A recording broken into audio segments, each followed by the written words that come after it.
Hi friends, welcome to my channel. இந்த வீடியோவில் என்ன பார்க்க போகிறோன்னா, ஒரு ஹெல்த்தியான சோள பணியார ரெசிபி தான் பார்க்க போகிறோம். அது எப்படி பண்ணுறதுங்கிறத பார்க்கலாம். வாங்க வீடியோக்குள்ளே போகலாம். நான் ஒரு கிளாஸ், பெரிய கிளாஸ் ஃபுல்லாக சோளம் எடுத்துருக்கிறேன். அதே கிளாஸில் 1/4 கிளாஸ் அளவுக்கு உளுந்து ஆட் பண்ணிக்கோங்க. இதை ஒரு வாட்டி வாஷ் பண்ணிவிட்டு ஒரு 6 ஹவர்ஸ்க்கு இதை ஊற விட்டுறலாம். 6 ஹவர்ஸ் நல்லா ஊறிடுச்சு. இதை ஒரு மிக்ஸி ஜாரில் ஆட் பண்ணி தோசை மாவு பதத்துக்கு அரைச்சி எடுத்துக்கலாம்.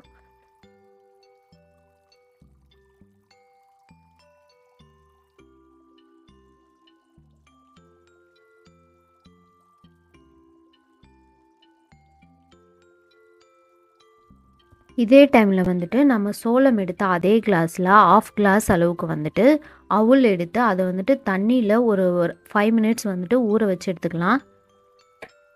இது நம்ம சோளம் அரைக்க ஸ்டார்ட் பண்ணும்போது இதை பண்ணினாலே போதும். ஏன்னா அது ஒரு 2 மினிட்ஸ்லேயே அவுள் நல்லா ஊறிடும்.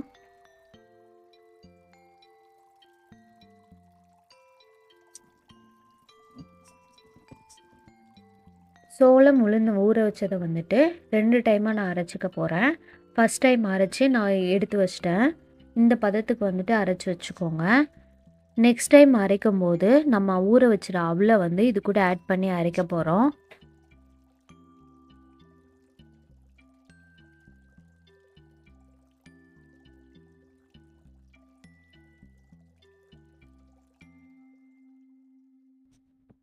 இதையும் அந்த மாவு கூட ஆட் பண்ணிடலாம்.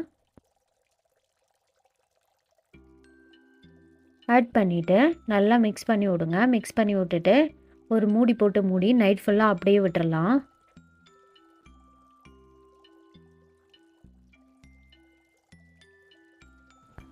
இப்போ ஒரு தாளிப்பு ரெடி பண்ணி அதை அந்த மாவு கூட ஆட் பண்ணிக்க போகிறோம். இது நான் மார்னிங் பண்ணுறேன். ஒரு கடாயில் கடலெண்ணெய் ஆட் பண்ணிக்கலாம். அது கூடவே கொஞ்சம் கடுகு, கடலைப்பருப்பு, உளுந்து இது ஆட் பண்ணிக்கிறேன். இது கூடவே கொஞ்சமாக கருவேப்பிலை ஆட் பண்ணிக்கிறேன். இது நல்லா பொரிஞ்சதும் இது கூட வெங்காயம் ஆட் பண்ணிக்கலாம். ஒரு 2 பெரிய வெங்காயம் ஆட் பண்ணிக்கிறேன். இதை நல்லா வதக்கி விட்டுருங்க.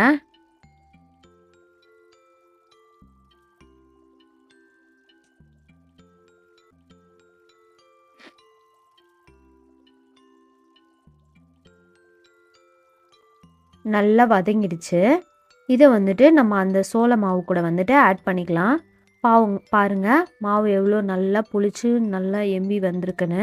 இது கூட நம்ம வதக்கி வச்சதை ஆட் பண்ணிக்கலாம். ஆட் பண்ணிவிட்டு நான் உப்பு இன்னும் ஆட் பண்ணல. அதனால் தேவையான அளவு சால்ட் ஆட் பண்ணிக்கிறேன். ஆட் பண்ணிவிட்டு நல்லா மிக்ஸ் பண்ணி விடுங்க.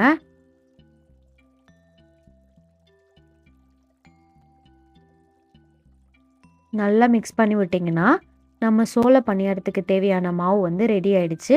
நம்ம எப்பயும் போல் பணியாரம் சுட்டு எடுத்துக்கலாம்.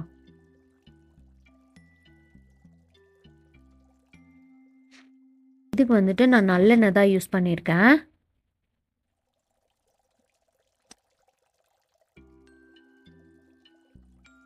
ஃபுல்லாக ஊற்றிட்டு இதை ஒரு 2 நிமிஷம் மூடி போட்டு மூடி வேக விடலாம்.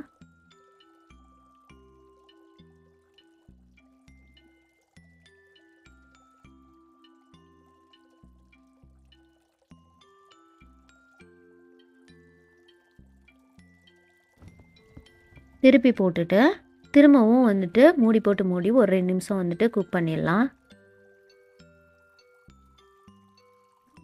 அவ்வளோதான், நம்மளோட சூப்பரான சோள பணியாரம் ரெடி ஆயிடுச்சு. அவ்வளோ ஹெல்த்தியான ரெசிபி.